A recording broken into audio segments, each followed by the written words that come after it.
Marty is taking a fat shit right next to my coffee that's brewing.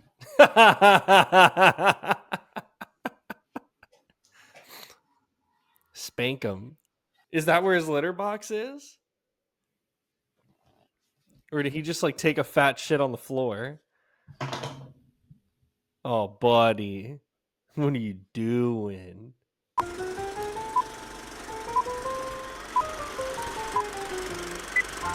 Ladies and gentlemen, prepare for a cinematic odyssey through the 100 greatest films spanning from the roaring 1920s to the cutting-edge masterpieces of 2024. Carefully curated from the lovely people on Letterboxd. Two intrepid souls embark on a journey through a treasure trove of timeless classics and groundbreaking contemporary works, where each frame embodies the enduring magic of the silver screen. Grab your popcorn and join us on this epic expedition through a century of cinematic excellence, where every film promises to enchant, inspire, and leave an indelible mark on the soul. And now, for your listening pleasure, here are the LetterBros.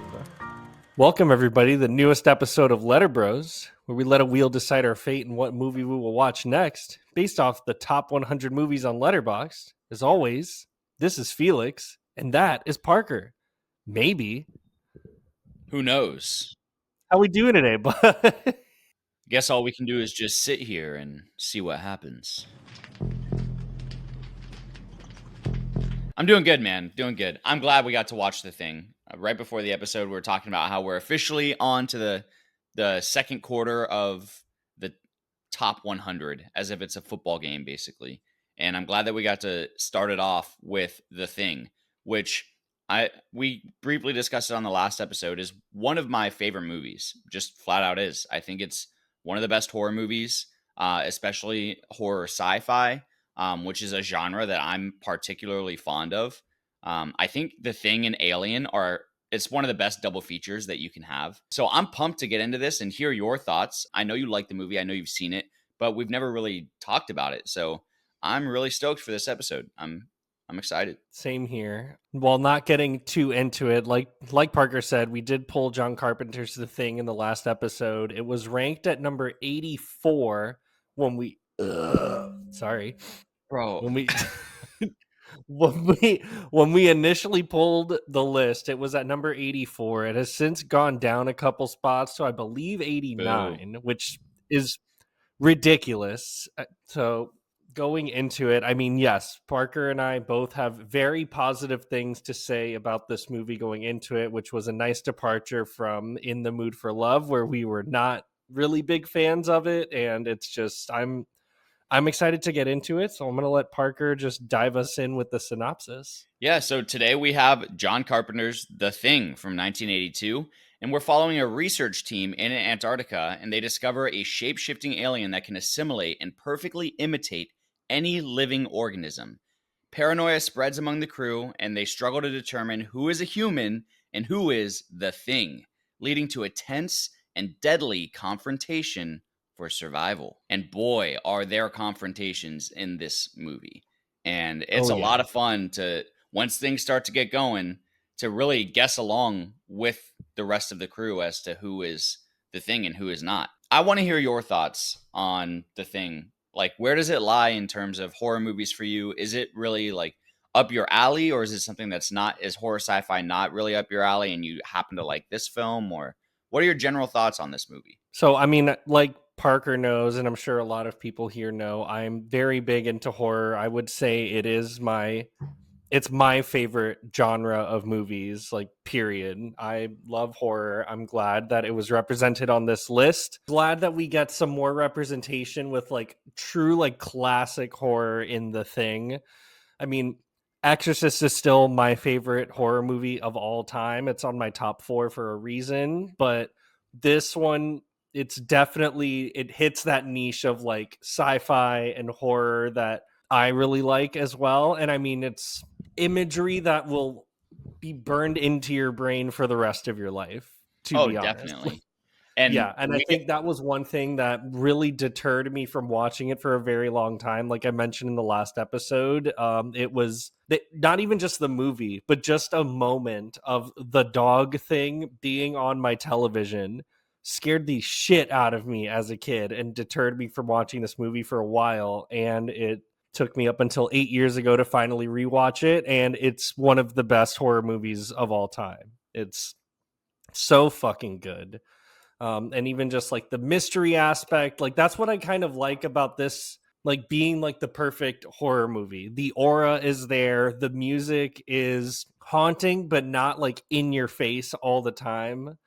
And just like the kind of who done it aspect of it makes it so fun to watch. Mm-hmm. Even when you know like the story beats of it, like I still found myself being like, wait a minute, is it him that is the thing, or is it, you know, him that's the like, it's, you're still guessing even though you know exactly what's going to happen in the movie. Right. And you pick up on little things because there are things that happen that aren't outright explained. However, later in the movie, we do get with some degree of certainty who really was a thing and who was not, because McCready comes up with his blood test and we see that it actually worked. So you are really guessing up until that point. But then after that, still anyone could have become the thing at any point, and that's seen in the ending of the film too. I want to run through the cast and crew here real quick as well, before we continue. But we have quite the ensemble cast. Of course, it's led by Kurt Russell, who's playing McCready.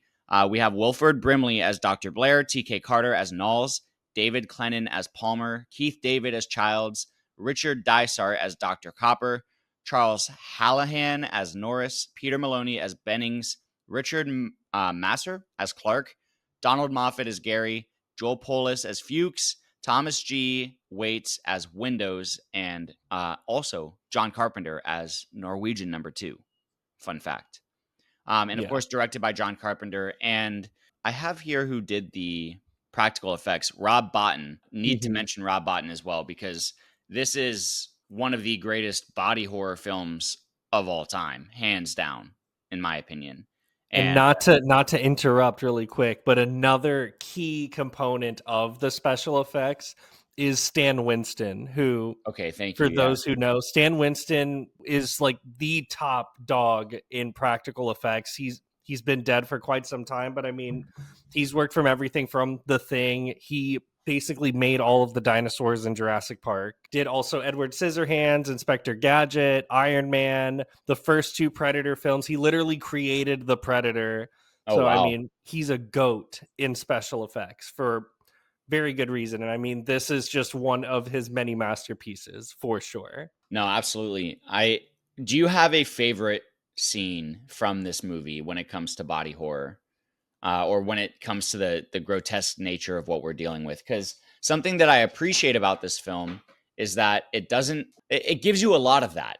Like, it knows what you're there for, and it gives you a lot of those crazy body horror disfigurement scenes. I think we get like 4 of them throughout the film that are really astounding.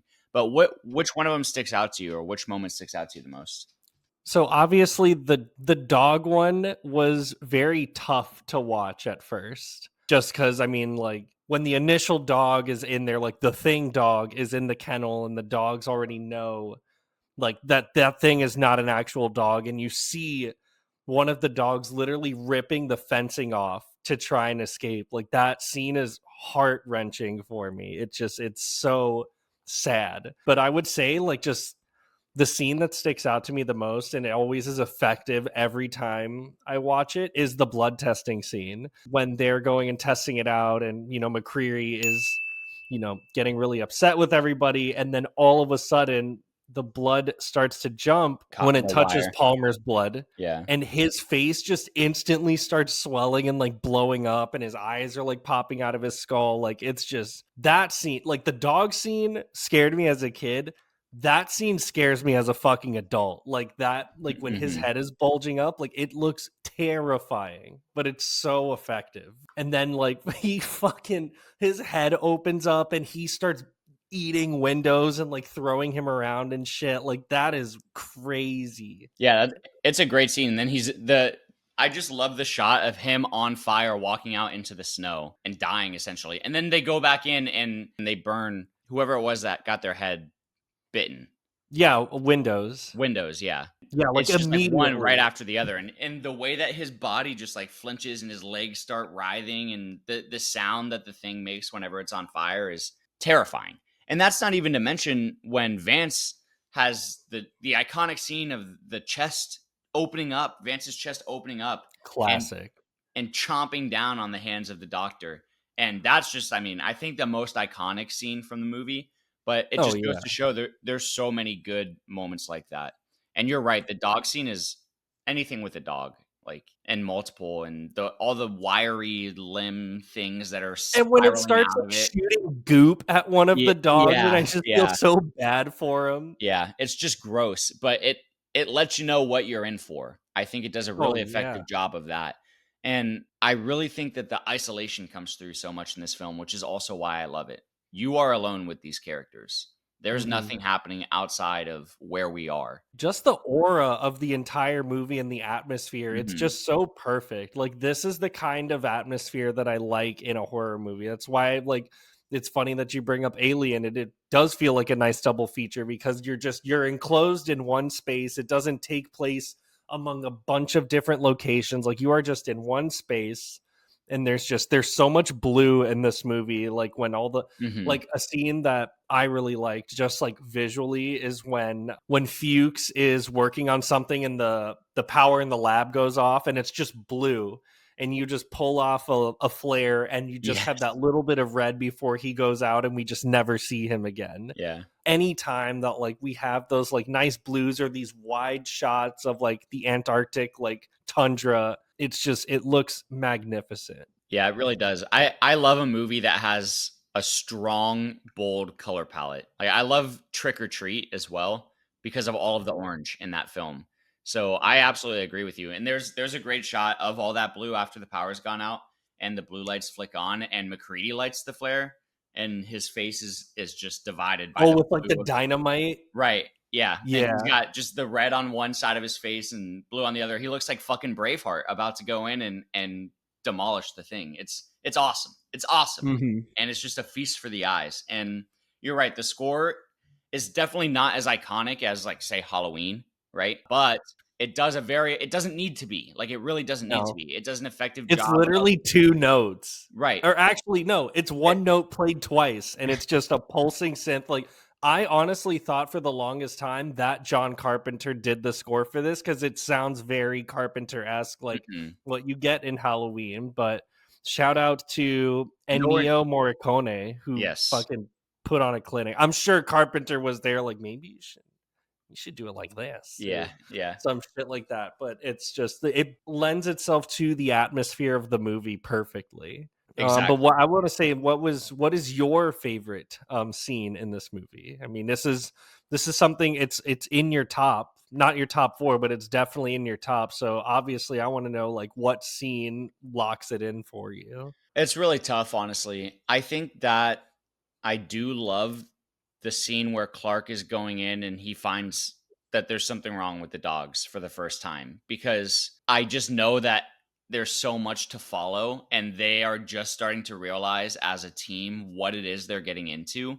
So I think that that's probably my favorite scene in the movie is Clark realizing there's something fucking wrong with the dogs Hmm. and kind of going back in. And also, it sets up the first red herring, which is another thing that this film does incredibly well, is set you up with all these red herrings to where you see McCready's vest and you're like, oh shit, is McCready going to be the thing? And you see Clark alone with the dogs, and come to find out, his blood was not infected per the hot wire test.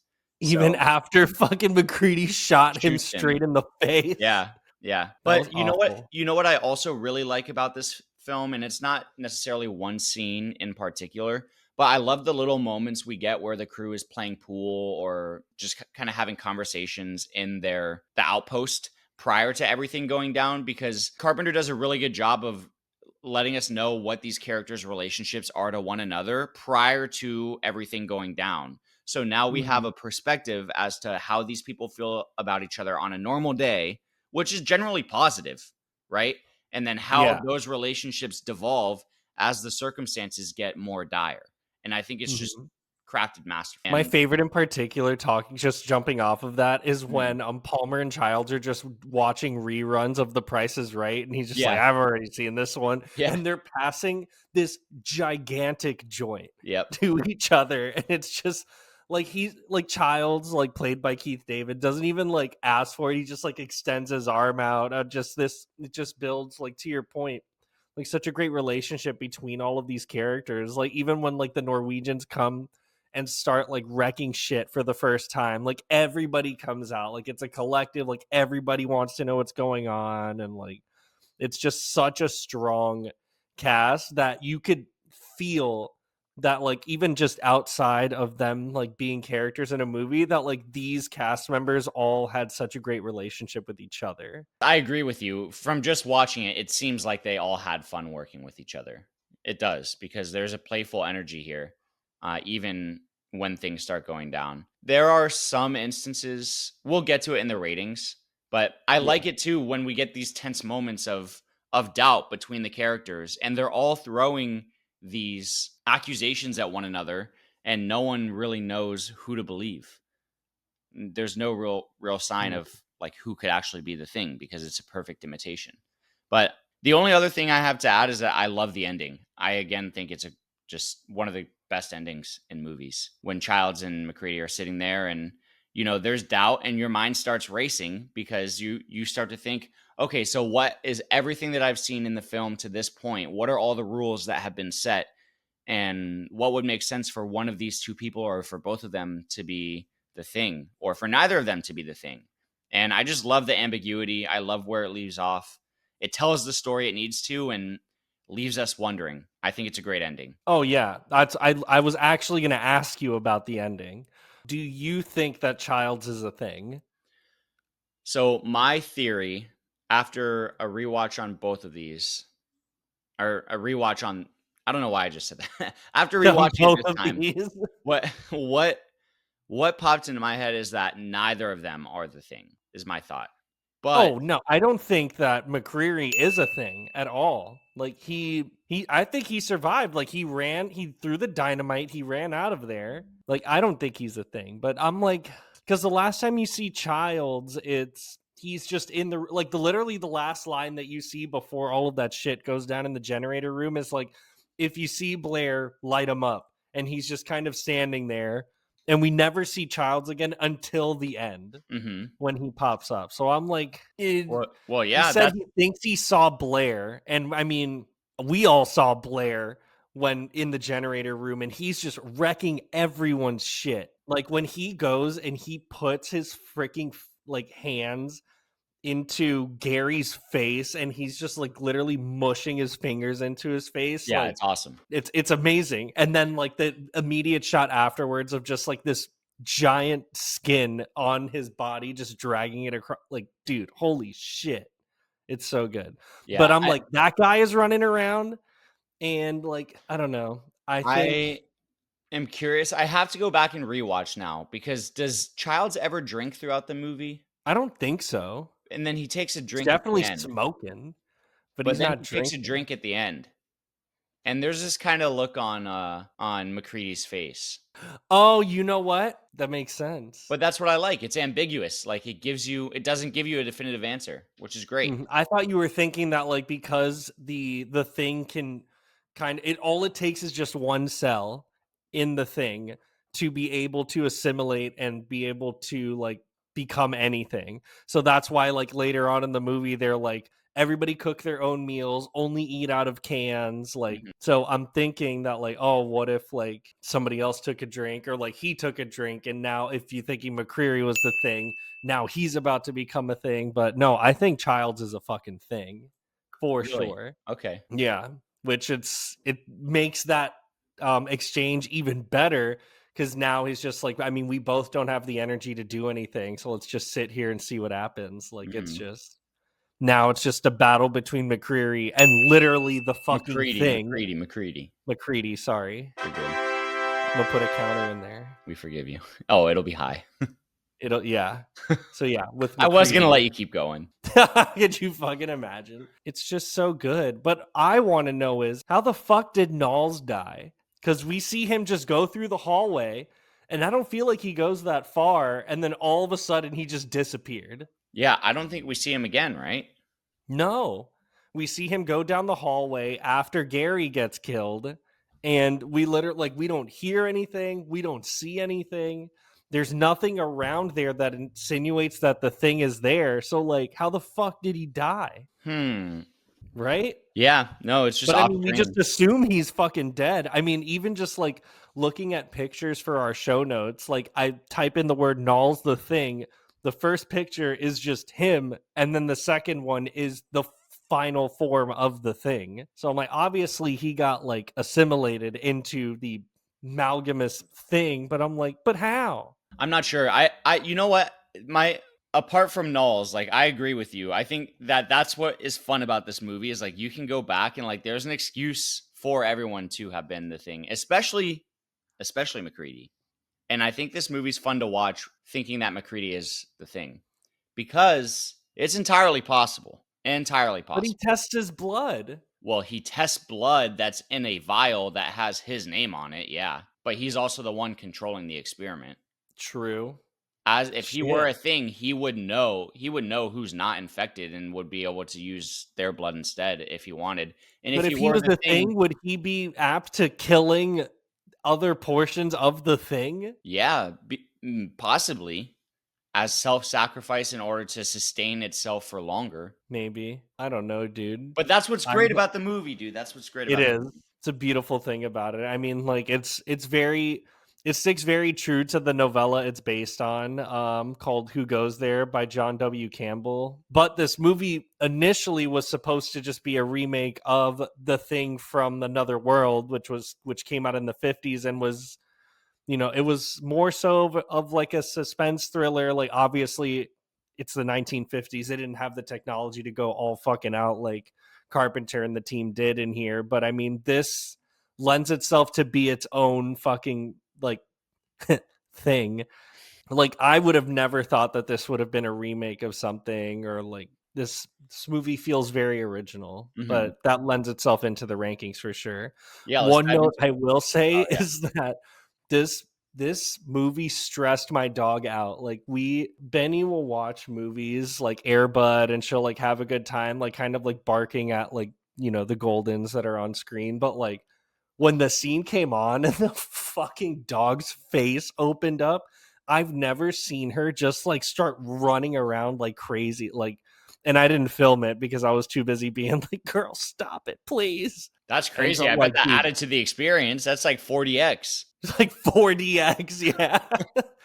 No, but I did get some footage of like her watching the husky right at the beginning, like running through the snow, and she's just like she's locked in on this fucking dog. It's so great. Hell So yeah, yeah, Benny. Yo, you this better isn't watch a out. movie she'll You be better watch watching. out for Benny. She'll be fine. But dude, I think it's any final thoughts on this movie before we dive into the rankings? Nope. Let's do it. Okay, let's go and dive into it then. All right, so I feel like this one, it's going to be nice because we'll both probably be scoring pretty high on this. Nah. Really? No. Sorry, no, because I know Parker's upset because we weren't watching the 2011 thing, Yeah, so which upset. is actually his favorite movie. No, fuck that. The people weren't even Norwegian in the movie. It doesn't make any sense. People weren't Polish in The Pianist. No, I meant like the actual characters. I don't feel like it's been a long time since I've seen the remake or I've the never seen it. I've sequel. never seen it. It's Oh, not a you don't remake. need. It It's a prequel. yeah. Yeah, it literally, and I'll save you all the trouble. It connects to the movie. It literally, I know. a I dog know. runs out into the snow, and No, I that's know. what connects it I to know the that. movie. I know that. I just haven't No, seen I'm it. I'm telling the people Oh, fuck out the people, there. bro. No, the people help us keep making this. Oh, yeah. Sorry, guys. Yeah, All come right. on now. Let's do it. All right, so for enjoyability and rewatchability, I mean, this is a movie that every time I watch it, I'm still like kind of playing in my mind of like who done it, who's actually a thing. Like, it's, again, like Parker said, it lends itself up to like interpretation a lot, especially the ending. But it's always just such a good time watching it. So I personally gave it a 15 out of 15. Me too. I can Hell yeah. I can I put it mean, on at any time. Like I could watch this movie whenever.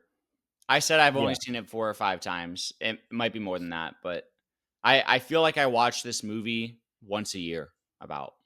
At And I least. mean, it lends itself to it. Like, it's Mhm. just, it's so fun. Like, this movie's just such it's literally like, it's a popcorn movie. Like, you It's could go great, put yeah. this on, like, it's just such a good time.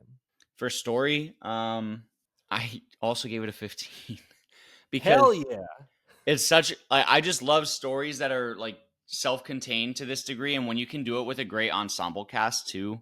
Not that the cast really has any effect on the story per se, but I think that the story being told is one that's very effective, very tried and true. Such a great twist on the who done it while giving you a lot of actual horror and a lot of sci-fi like weird alien shit. And it does so in a way that's both entertaining and makes you curious, like makes you think about what's actually happening. Like, you could have different interpretations every time you watch it. Like, you It, could right.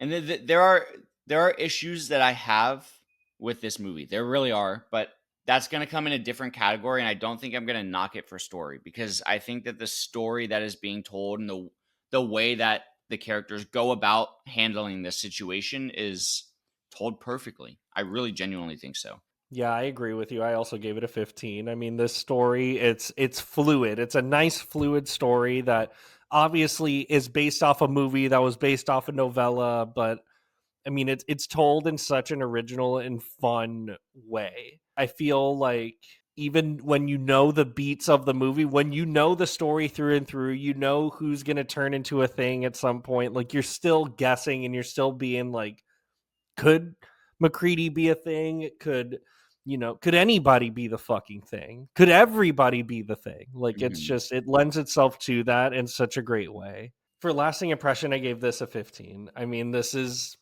it's for the special effects as well. I mean, it's Stan Winston is a freaking genius when it comes to these practical effects. Obviously, like, his work is still like being like shown and is continuing to influence Hollywood. And John Carpenter, also a legend in not even just like in the field of like horror, but just like in directing. Like, John Carpenter has a style that continues to be replicated, but never like, really topped. Like, he truly has his own thing that continues to leave an impression on Hollywood, and this movie is a big reason why. Yeah, I agree. I also gave it a 15. Hell We're yeah, on a dude. roll. We're on a roll. Ever since I watched this movie, I think I watched it for the first time during the pandemic. So about 5 years ago. Really? Yeah. That soon? Yeah. And Shit. ever since I've watched it, I've loved it.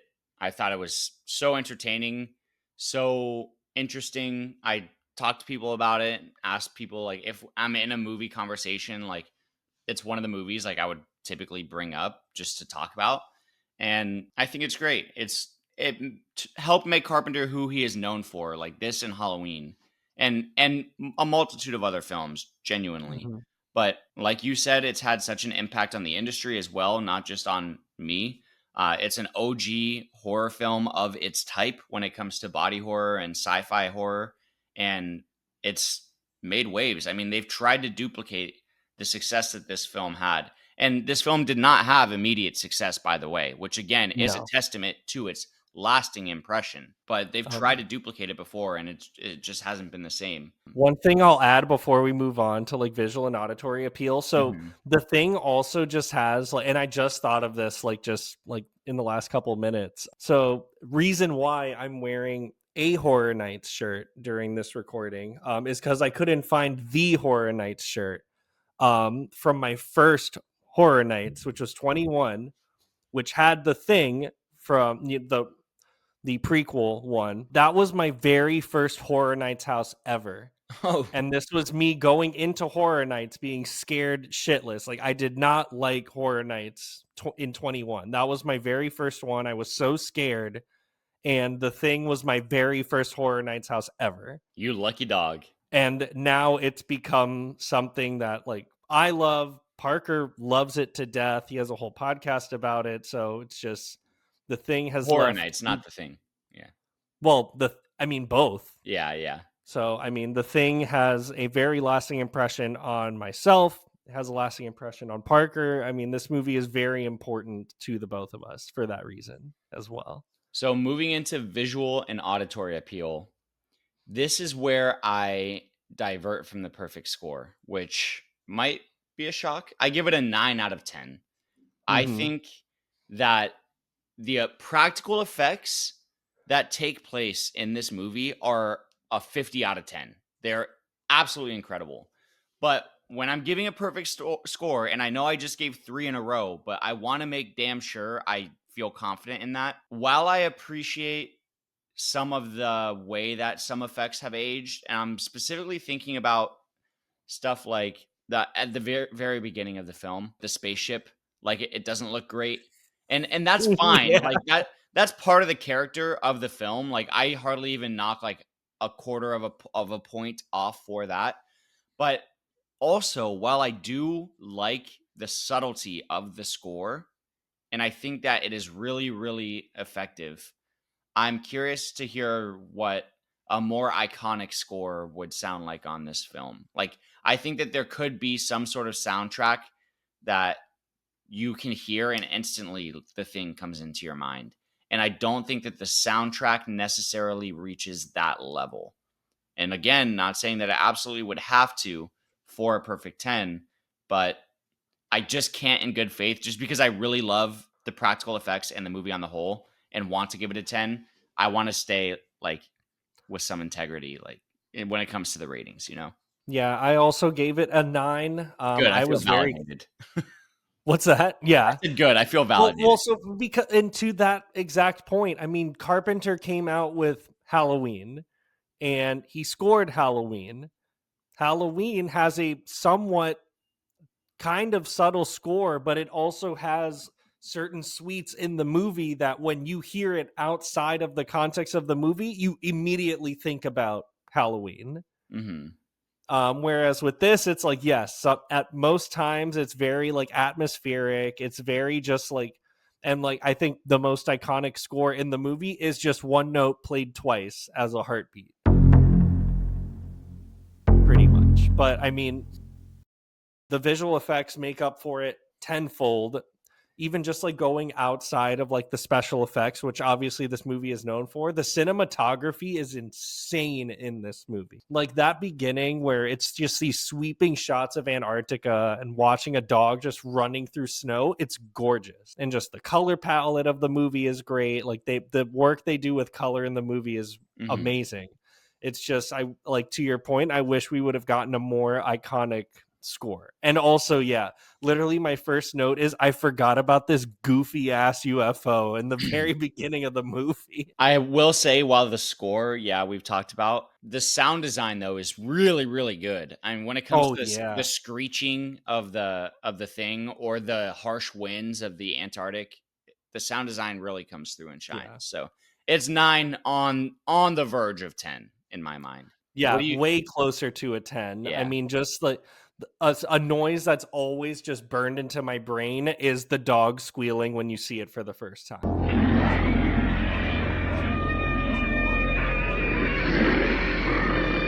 Like, I right. think that, like, yes, the way it looks is terrifying, but I think the thing that locked it into my brain when I was a kid is the sound that it makes, and it's god awful in the best way possible. For pacing, I gave this a 9 out of 10. I feel that this movie is very, very, very well paced. I think that the only thing I would probably knock it down for is that a lot of times it feels like it's a little bit repetitive in like what the gang is trying to do. Like I think the only scene where I'm like, okay, like why do we have to spend a lot of time like doing this is after they went to go and find Blair like back in his little hut, and then they go out to go into McCready's hut for some reason. Like Knowles and McCready go to his hut, and I was like, but why are we going there? So that Like, McCready can turn nulls into the thing.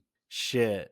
Because all he says is, "Oh, my light wasn't on." Like McCready very, very well could have done that. We see his clothes torn. Oh damn. Well, I'm gonna leave it at a 9. I give the pacing a 10. I give the pacing a 10 here. It's so Hell yeah.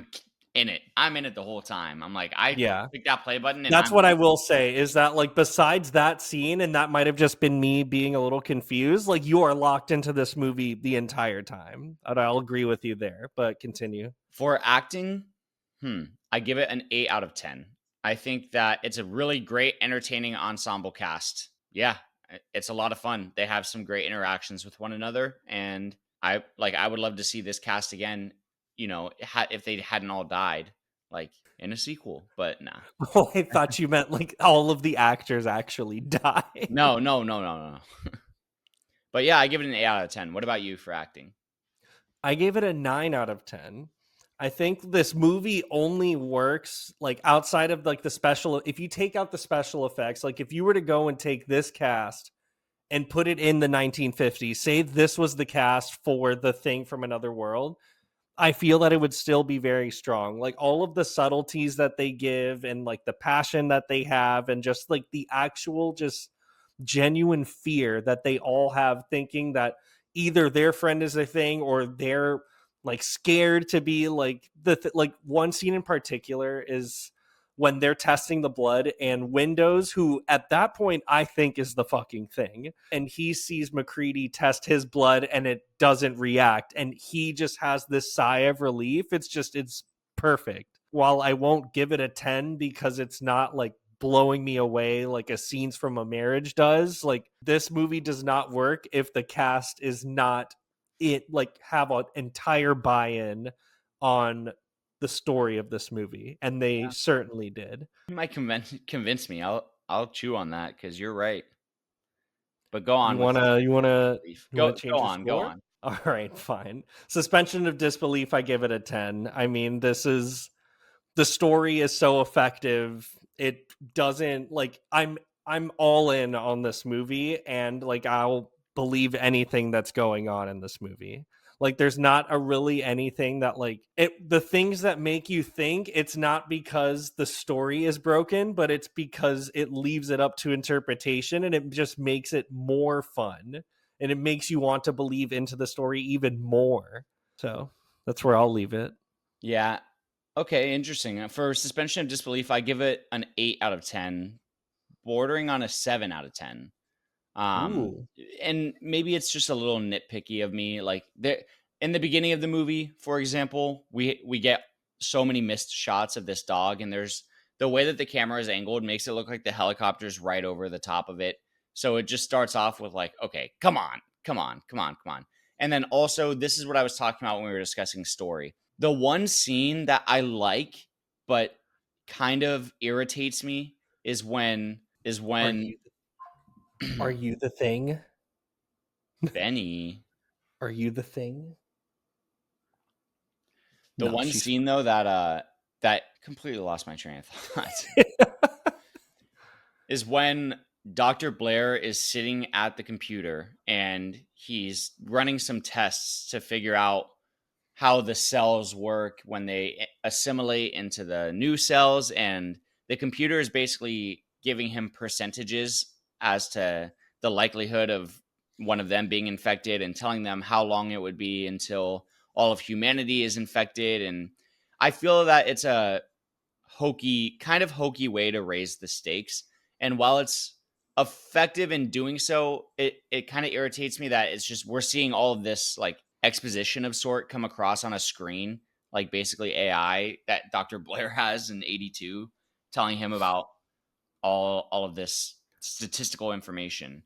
I don't know. So that there are things that happen throughout the film where I'm like, I kind of let it slide because I love the film so much. But again, when it comes to like rating in good faith, like there are definitely moments where I'm like, that's a little bit convenient. What I will say is that I agree with you there that I feel like if this was really like a computer simulation system, which like again, granted, it's 1982, this kind of technology is very limited at the time, but it's literally giving it out in like narrative sentences Right. of the probabilities, like the probability of the crew turning into aliens, or it could have just been like percentage of assimilation 75%, or Or it like could you have could just have mixed given the it computer in and we like could have. actual like tactical Well, like I think we could have got a really good developmental point for Dr. Blair and have him do equations on his own so that we can see like how smart this guy is. He's able to kind of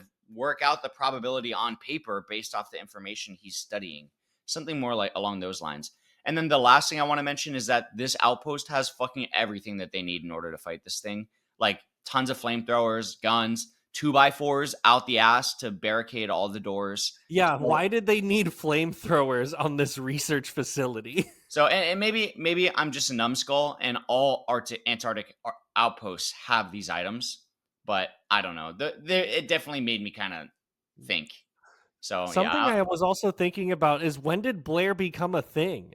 well, he was by himself out there for a while, so that's the thing. Is like you gotta just go back and But by see. himself with what? Well, there's tons of possibilities as to how that could have happened because there are several Actually, no, characters that are he's working with that thing a lot in the autopsy room. right. Exactly. Yeah, and it's like they even mention it. They're like, "Oh, it's frozen, but it's not dead. Like the cells are not dead." And like he's wearing gloves, but I feel like there's no. I just Yeah. answered my own question. I'm sorry.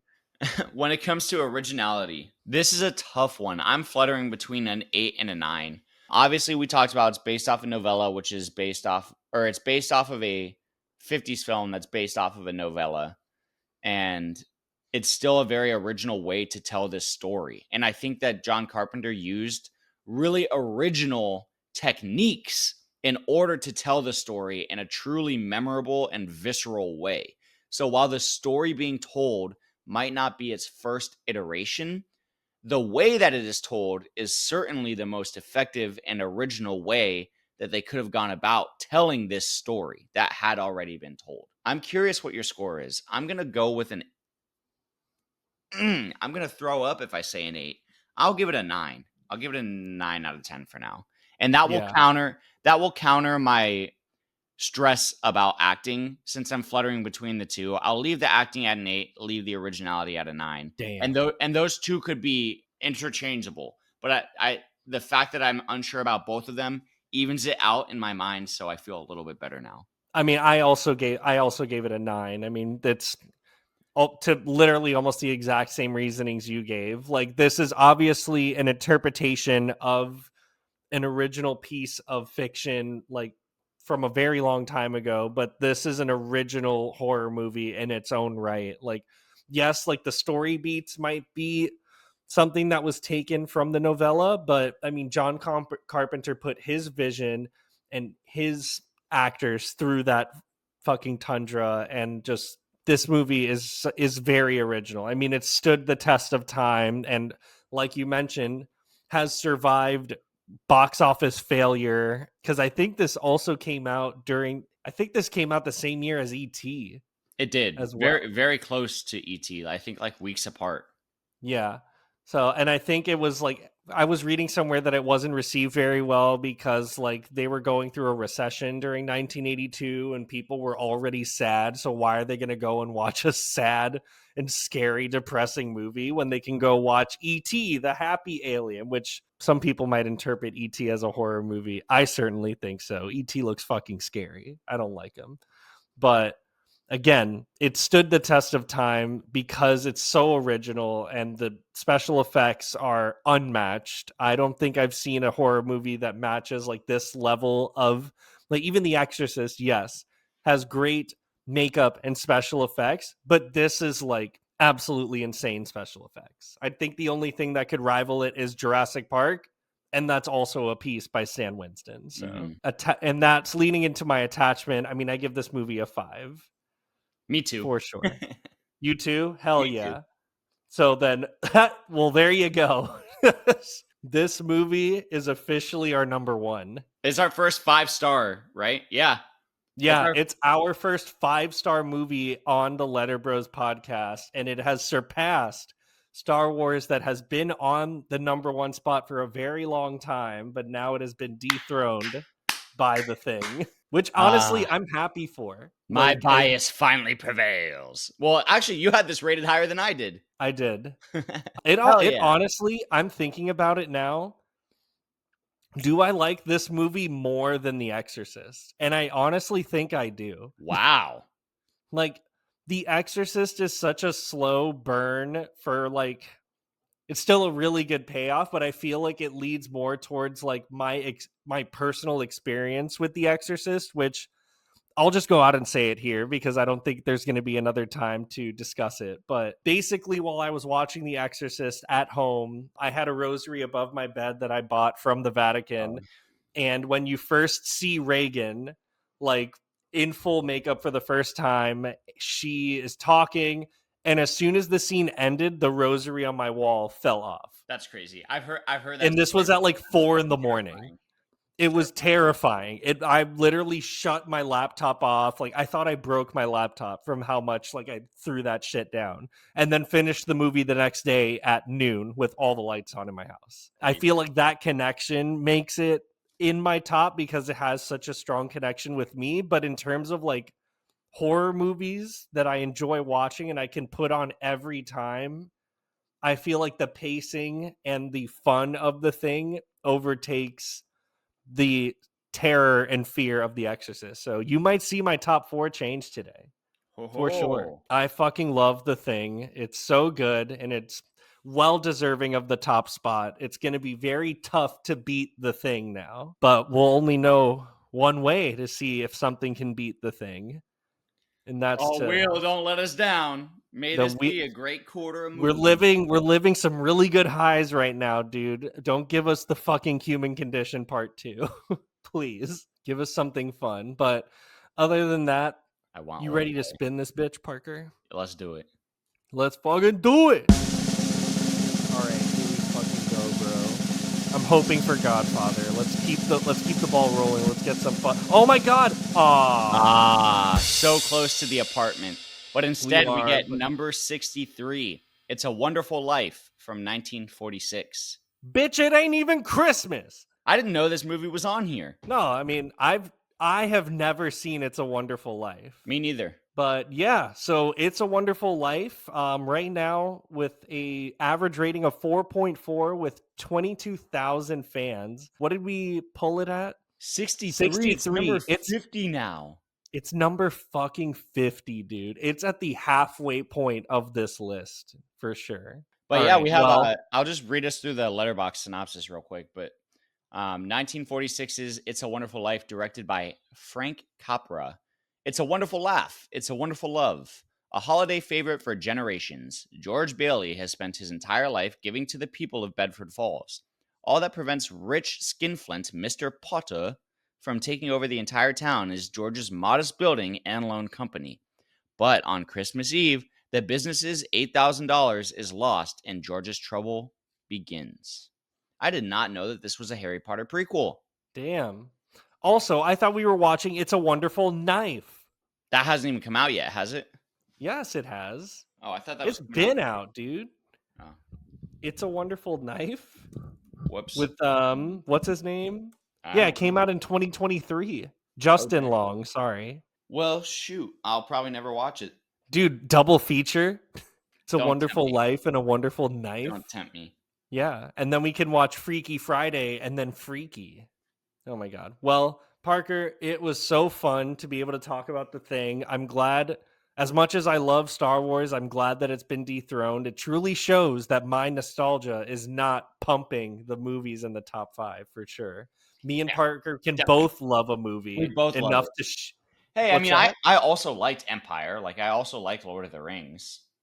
Right? Yeah. So. But we love this more. Our first 5-star movie. Yep. Which is crazy. Huge. It is huge, dude. As always, 5 stars. Like, it makes me sad that this isn't technically. I know that the rating system is arbitrary. Like, if I want like free will and all that shit, but like per my, it breaks my heart. A little bit. That's 94 out of 100, but it's okay. What of the average? No, my personal rating would be. Oh yeah. That it's a 94. Well, we got it there together, dude. Hell yeah. Literally at the cusp of a 5-star movie for a 95, so we'll take it. Hell yeah. But as always, Parker, it's always fun to hop on with you and talk movies, and I'm excited to review It's a Wonderful Life. But as always, Yeah. where can people find you? Find me on Letterboxd, Parker_Paget. And me at Etzio911, ETZIO911. You can follow me there. Also follow us on Instagram, LetterBros Pod. It's where you'll get our announcements and all of that.